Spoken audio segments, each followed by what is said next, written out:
Hello and welcome, and in today's video I'm going to address the question of, does Iran have the right to charge a toll for passing through the Strait of Hormuz? And I'll give you the answer straight up so you don't have to watch the rest of the video, and that is I don't really know.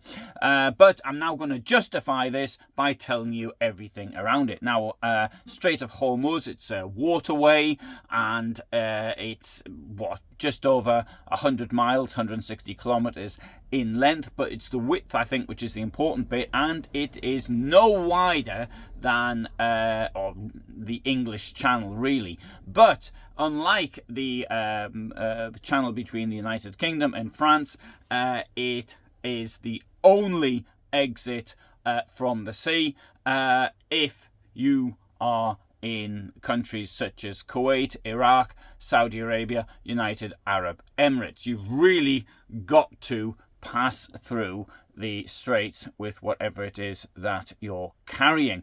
Now, the Iranians, in putting up this $2 million toll, have stated that they will share it with Oman, which is the country on the other side. Now, so anyone has to pass through it. Let's imagine you wanted to sort of transport something from northern Spain to Rotterdam, and that'd be fair enough. You'd go through the English Channel. But supposing for some reason you didn't like United Kingdom or France, and they sort of wound you up for whatever reason, well, in that case, you can just sail your ship around the United Kingdom, as the Spanish Armada did, except the other way around, in 1588, and thus avoiding passing through the channel. In this case, you've got no choice. So supposing you're a Kuwaiti and you want to do a round-the-world trip in your yacht, you've got to go through the Strait of Hormuz. You could, of course, put it on a lorry and then take it to the Mediterranean or the Red Sea. That is possible,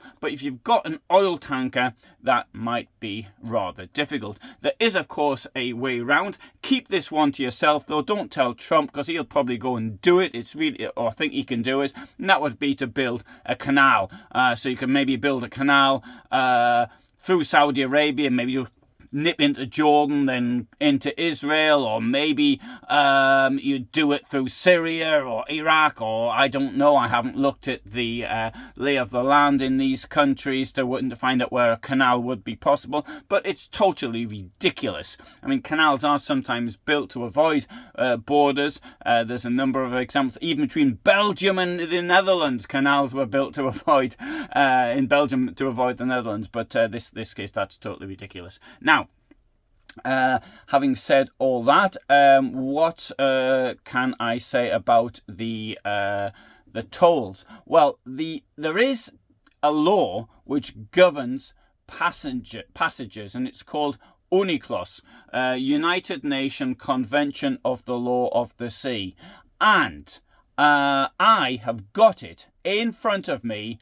right now.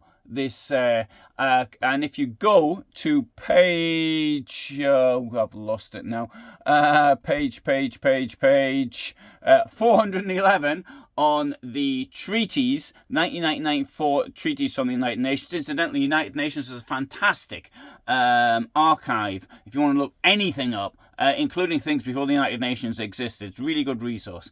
And right, so if you go then to section 2, transit passage, you've got article 37, article 38, article 39, and article 40, and now 41 as well. But basically what it says is this, that ships can pass through as long as they don't make a nuisance of themselves. So that is to say that you've got you're free to pass through as long as you don't start doing things like spying or fishing or military or even it does say, okay, pollution as well. You're not allowed to pollute things.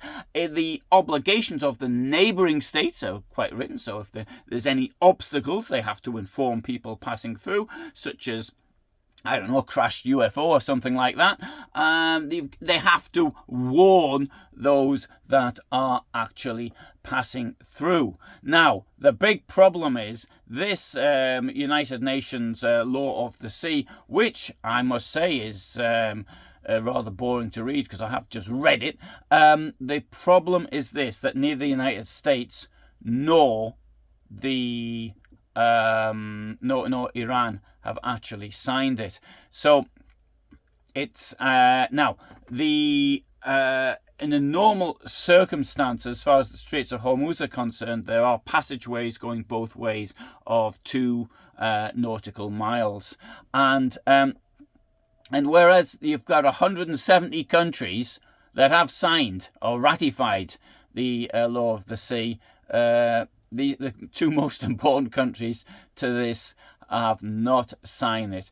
And now it could be that where this is regarded as customary international law, so some non-ratifying countries could argue that they need not follow the treaty because they haven't actually done it.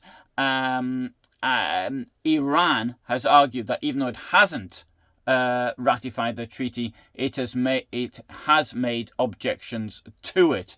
And so coming to the question now of the tolls. Now, the toll is up to, according to the Iranian law, which was passed, I think it was the 31st of March. Unfortunately, I can't read Farsi, so I'm unable to actually interpret it, and I'm not a lawyer anyway. But it's up to $2 million. Now, you may think that's a lot of cash, and actually it could be that some of these oil tankers are actually, they have, well, 200, well, maybe not 200, but 100 times that in that they're carrying through. So it represents a toll of around 1%. Of course, if you've got a tanker coming out and it's empty, or you've got a ship that's coming out, it's empty, which is not a good idea in commercial terms, then there could be problems on the cost of it. Iran has said it'll share the money with Oman, and so as of the time of me doing this, as far as I'm aware, the Omani government has not said anything one way or the other. I know of no other areas where tolls of this nature are charged. You may say, what about the canals? Yes, that is different. These canals, take the Suez Canal, the best example, also the Panama Canal. Canals were built as commercial concerns, the same as like you go down the motorway, somebody had to build it, and they want to recover their costs, so they charge a toll. So in the case of the Suez Canal, this is perfectly understandable, even if the Suez Canal Company, was set up, 1868, if I remember rightly. I might have got that wrong, but I think it's 1868. Anyway, so that is the the straits are, it's natural, so in theory there's no precedent for tolls being charged for passing through, and the Suez Canal, the Panama Canal, or others, they are commercial concerns which wouldn't have been built had there were not the opportunity of getting their cash back. Anyway, quick video, not the normal sort of stuff I do, which is normally on the Second World War, but this is the sort of thing which I thought might be of interest to some people. Anyway, thanks for watching, all the best, bye for now.